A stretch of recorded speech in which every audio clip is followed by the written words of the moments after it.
Moule de Bouchot 1. Bonjour Pierre-Henri. Bonjour Bernard.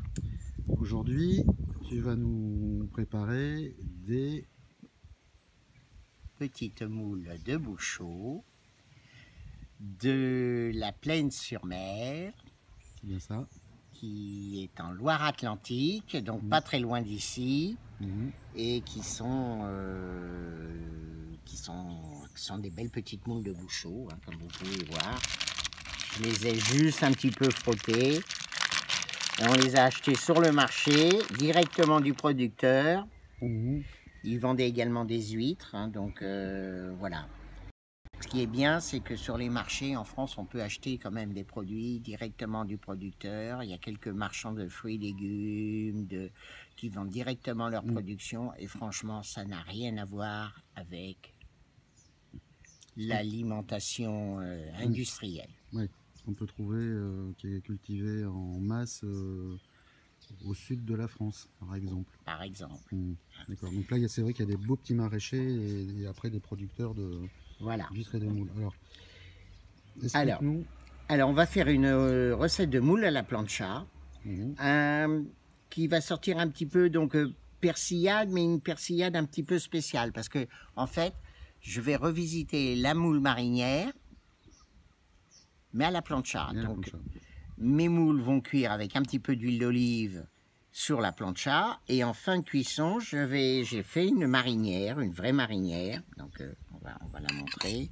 Donc, c'est une réalisation avec du vin blanc. Donc, j'ai utilisé du gros plan avec un peu de vinaigre, des oignons nouveaux, du laurier, de l'ail, du poivre en grains.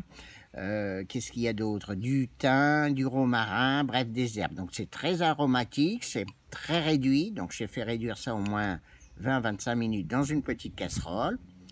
Et donc là, on va la rajouter, cette marinière, juste à la fin de la cuisson. En fait, ça va venir, c'est comme une sauce, ça va venir parfumer comment dirais-je, ça va venir parfumer les moules. D'accord, très bien. Évidemment, dans ta sauce, tu n'as pas mis de sel. Tout à fait. Parce que les moules sont salées et en plus, la cuisson à la plancha va renforcer le goût salé parce qu'il y a une évaporation qui est très importante. Donc, il ne faut jamais saler les moules à la plancha. Très bien, les coquillages de manière générale, hein, de toute façon. D'accord. Eh bien, on va y aller. Oui. Procédons. Donc un petit peu d'huile d'olive sur la plaque. Voilà. Et ça tombe. On coupera. C'est pas grave. On coupera ou on coupera pas. Hein. Moi je coupe rien. Moi. Je vais garder.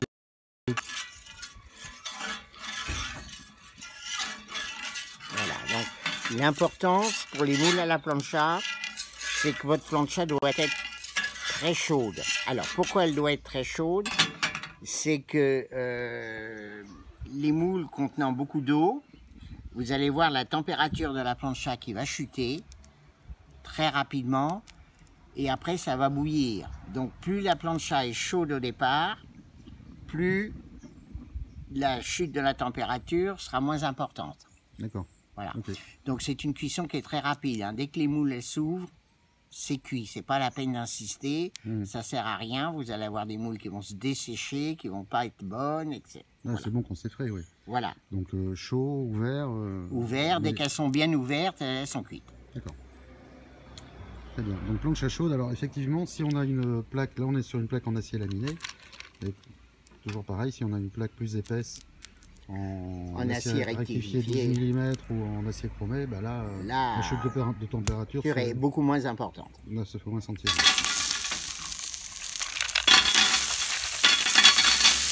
Alors l'important aussi, c'est d'essayer de mettre la plus grande quantité. Voilà, je peux en mettre la moitié, on va le faire en 2 fois.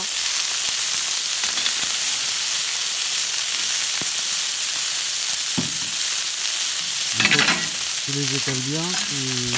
Voilà, on va les étaler. Ça fait bien en compote.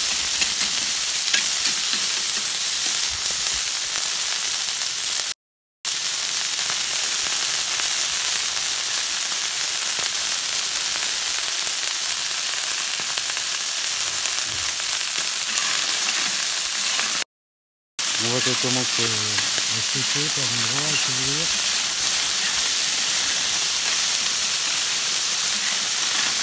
Voilà, elle commence à...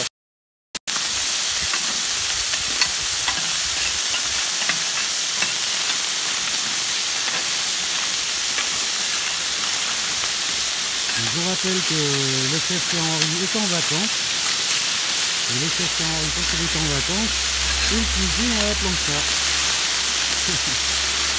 Voilà, on voit les moules, elles crassent leur eau et la température de la plancha chute.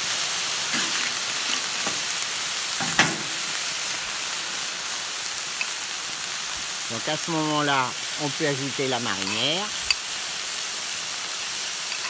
qui va réduire bien évidemment. Voilà, la moitié. La persillade.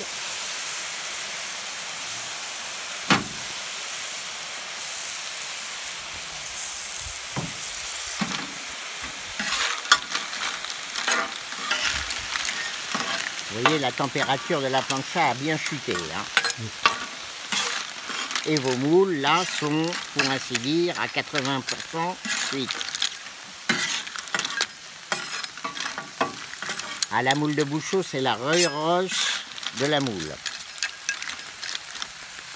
Alors, les coquilles sont toutes petites, mais la chair à l'intérieur est conséquente. Oui, elles sont bien pleines. Voilà, alors il y a une saison aussi pour la moule de Bouchot. Effectivement, les mois d'hiver, elles sont moins charnues. Et donc, généralement, la moule de Bouchot, ça commence en juillet pour finir vers la fin octobre. D'accord. On dit souvent que c'est les mois sans air. Ouais. C'est bon pour les moules et c'est pas bon pour les huîtres. Donc juin, juillet, août, septembre, on est à la charnière. Voilà. Et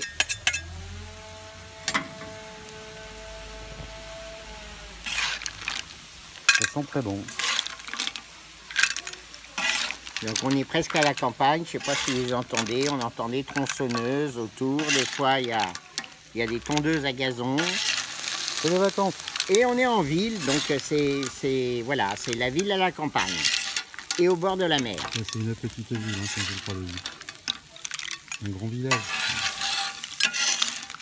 Vous voyez comme elles sont belles.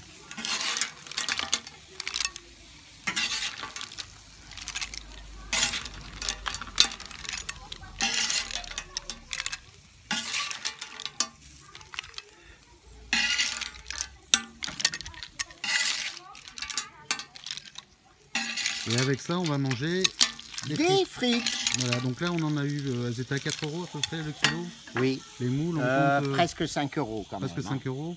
On compte combien par personne? Alors, la moule, c'est 800, entre 800 grammes, et si vous êtes un très bon mangeur, 1 kilo. Oui. Hein, on dit 1 litre, hein, parce que des fois, autrefois, les moules se vendaient au litre. Et 1 litre faisait 800 grammes. Voilà, donc là on est 5 € le kilo. 5 € le kilo. Alors c'est un produit qui a beaucoup augmenté parce qu'il y a des problèmes de production avec le réchauffement climatique. Il y a des étoiles de mer qui mangent facilement les productions et la moule de Bouchot